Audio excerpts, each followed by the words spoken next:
داشتم برای یه پروژه تصمیم گرفتم اونو انجامش بدم، به خاطر اینکه هم آسون بود هم قیمتش به صرفه بود. پس همون لحظه شروع کردم به انجام دادنش.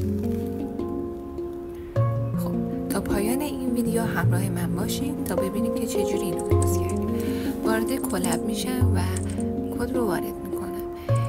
لایبرری ریکوست رو وارد میکنیم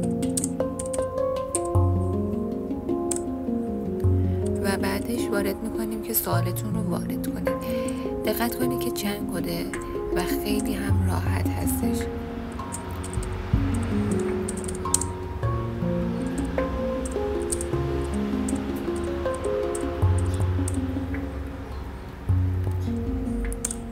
و بعدش این IP رو اضافه میکنیم. این API هستش که به هوش مصنوعی وصل هستش و بعدش اون رو پرینت میکنیم.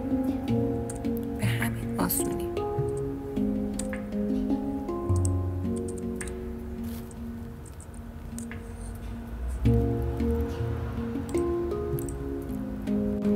حالا وقت اجرا گرفتنه.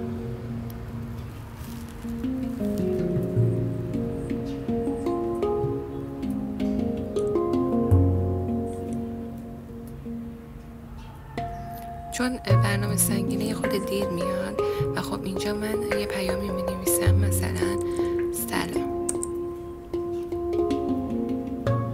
منتظر میمونیم تا جواب بده و بله جواب میده سلام، من هوش مصنوعی چت جی پی تی هستم، چطور میتونم کمکتون کنم؟ به همین راحتی.